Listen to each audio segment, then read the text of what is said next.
Next practical है practical number 6 to study PN junction diode in forward bias. उसके लिए same हम Google में वीलैब टाइप करेंगे। वीलैब टाइप करने के बाद में आप देखोगे www.vlab.coin, उसके ऊपर क्लिक करना है।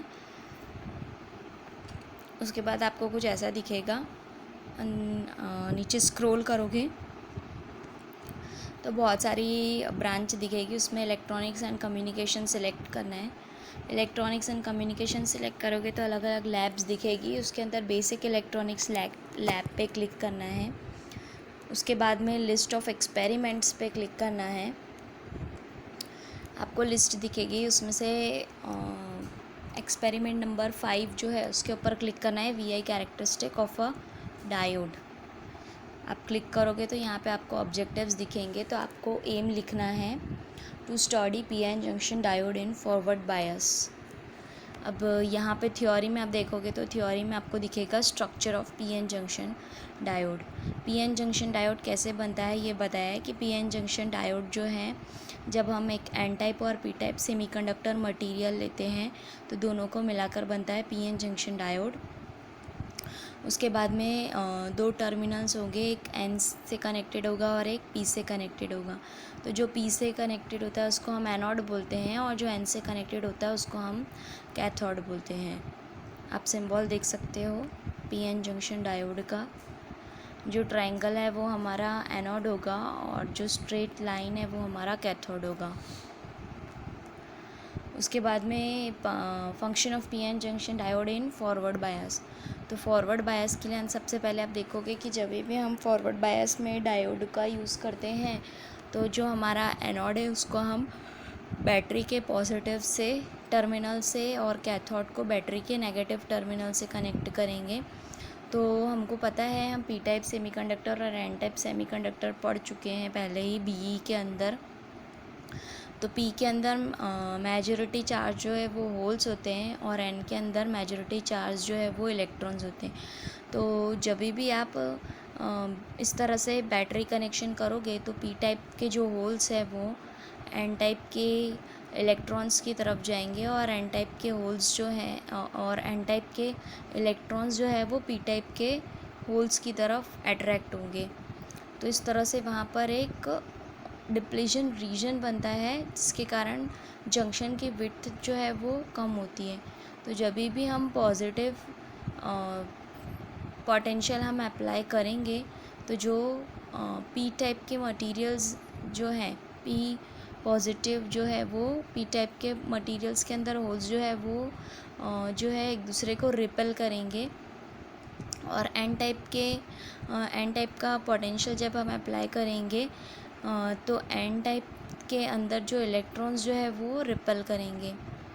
तो जो पोटेंशियल जो है पी टाइप के और एन टाइप के बीच में वो कम होगा, और जैसे जैसे आप बैटरी का चार्ज इंक्रीज़ करते जाओगे तो जो डिप्लीशन रीजन जो पहले बना था वो धीरे धीरे कम होता जाएगा, और कम होने के कारण वहाँ पर करंट का फ्लो होना जो है वो स्टार्ट हो जाएगा। करियर जो है वो एक जंक्शन से दूसरे जंक्शन की तरह मूव करने लगेंगे।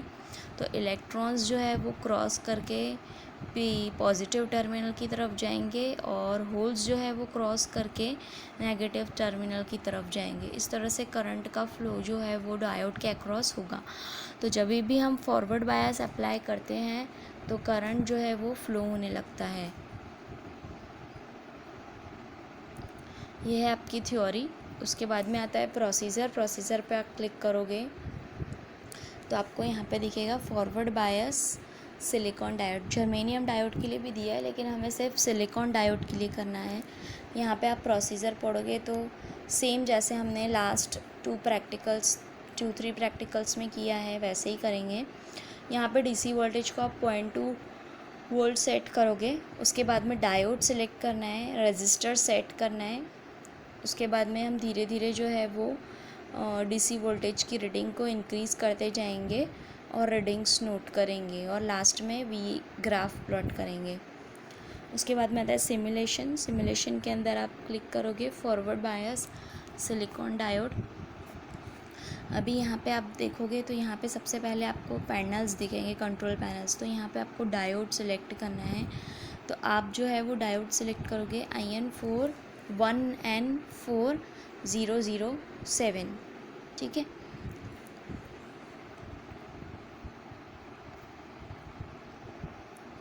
डायोड सेलेक्ट करने के बाद में आप रेजिस्टेंस की वैल्यू सेलेक्ट करोगे,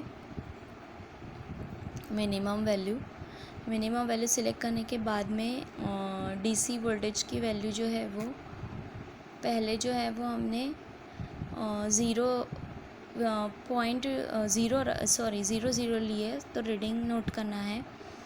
उसके बाद 0.2 जो है वो डीसी वोल्ट की मिनिमम वैल्यू है, 0.2 वोल्ट, वो सिलेक्ट करना है। उसके बाद में धीरे धीरे जो है आप डीसी वोल्टेज की वैल्यू बढ़ाओगे। याद रखना कि यहाँ पे फॉरवर्ड वोल्टेज जो है वो पॉइंट जो आप बढ़ाओगे धीरे धीरे वैल्यूज़, तो वहाँ पर लिखा हुआ आता है समटाइम्स की एरर आती है जब आप डीसी वोल्टेज की वैल्यू बढ़ाते हो। तो आपको याद रखना है कि 0.6 से ज़्यादा वैल्यू आपको बढ़ानी है, क्योंकि सिलिकॉन के लिए जो आपको याद होगा नी वोल्टेज जो आपने पढ़ा होगा वो इतना होता है। तो इतना वोल्टेज आप दोगे तो ही आपका डायोड जो है वो वर्क करेगा। तो VDC की वैल्यू जो है 0.2 के बाद में आप जो है वो 0.6 कर देना। उसके बाद में आप इस तरह से रीडिंग लेना है और VDC की वैल्यू 5 वोल्ट तक इंक्रीज़ करके सारी रीडिंग्स लेना है और लास्ट में ग्राफ प्लॉट करना है। इस तरह का आपको कुछ ग्राफ मिलेगा फॉरवर्ड बायस के अंदर। यहाँ पे आप देख सकते हो कि 0.6 जो है सिलिकॉन के लिए 0.6 होता है। तो 0.6 तक जो है वो करंट की वैल्यू जो है वो बहुत स्लोली इंक्रीज़ हो रही थी, अप्रॉक्सीमेट 0 ही हम कंसिडर करते हैं। उसके बाद में जो है वैल्यू धीरे धीरे इंक्रीज़ होगी। तो इस तरह से आपको ग्राफ प्लॉट करना है।